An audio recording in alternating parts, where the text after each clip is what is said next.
Hello students, the topic which we are going to discuss is pointers and array. पहले भी हम array में इसको डिस्कस कर चुके हैं हल्का सा, और यहाँ पे डिटेल में डिस्कस करेंगे।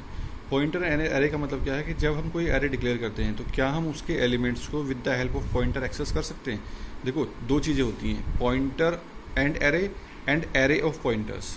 ठीक, तो यहाँ पे हम डिस्कस कर रहे हैं pointer and array means we have an array, हमारे पास एक एरे है, उसके हमने एलिमेंट डिक्लेयर किए हैं।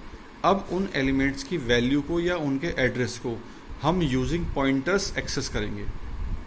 तो इसका मतलब है we are accessing a array elements with the help of pointer. तो हमने क्या किया, हमने एक सिंपल सा प्रोग्राम लिखा है। पहले हमने सबसे पहले standard input output header file use की, फिर कंसोल इनपुट आउटपुट, फिर हमारा मेन फंक्शन स्टार्ट होता है।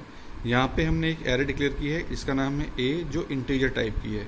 5 एलिमेंट है उसके, उनकी वैल्यू है 10, 20, 30, 40, 50। ठीक है, अब एक वेरिएबल हमने यहाँ पे लिया है इंटीजर आई। फॉर लूप पे हम इसका यूज़ करेंगे। हमने फिर एक फॉर लूप लगाया, I is equal to 0, I is less than 5, I plus plus. आप आई इज लेस देन 5 की जगह I is less than equal to 4 भी कर सकते हैं। ठीक है, तो सिंपल सही समझ लो कि आई इज इक्वल टू 0 यानी कि एरे का पहला element, I is less than 5 का मतलब क्या हो गया, जब हमने एरे के 5 एलिमेंट डिक्लेयर किए हैं तो वो उनकी इंडेक्सिंग कैसे होगी, A0, A1, A2, A3, A4, इस तरह से वो एलिमेंट्स होंगे हमारे। ठीक, तो हमने पहले स्टेटमेंट क्या लिखा, प्रिंटफ एड्रेस इज %u&AI, यानी कि जब i की वैल्यू 0 है तो ये एड्रेस प्रिंट करेगा A0 का, फिर A1 का, फिर A2 का, फिर A3 का, फिर A4 का। सिमिलरली सेकंड स्टेटमेंट क्या है, वैल्यू इज %d। ये स्टेटमेंट क्या कर रहा है, उस पर्टिकुलर एलिमेंट की यानी कि इसकी एड्रेस, और ये वाला स्टेटमेंट इसकी वैल्यू। तो दोनों में अंतर समझ लेना। यहाँ पे %u लिखा है means it is an unsigned integer which is representing the address of the memory location where the element AI is stored. AI means initially it is 0, then 1, then 2, then 3, then 4। तो हमारी memory में 4 element इस तरह से store होंगे ना, कहीं ऐसे ओरिजिनल शो कर रहा हूँ मैं, वर्टिकल हो सकते हैं, सॉरी वर्टिकल शो कर रहा हूँ, दे कैन भी ओरिजिनल। तो ये हमारा A0 हो गया, ये A1 हो गया, ये A2, ये A3, ये A4। तो ये जो स्टोर हैं ये कहीं लोकेशन होगी ना कि 1001, 1003, 1005 एंड सो ऑन।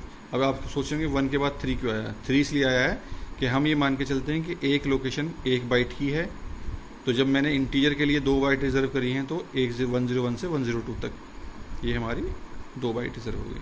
तो ये जो एड्रेस है 1001 ये किससे आएगा, इस %AI से आएगा।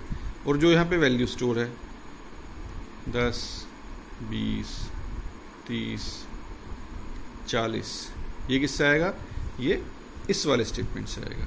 तो फाइनली हमारे पास आउटपुट क्या आएगा, इसका एड्रेस, इसकी वैल्यू, इसका एड्रेस, इसकी वैल्यू, इसका एड्रेस, इसकी वैल्यू, इसका एड्रेस, इसकी वैल्यू।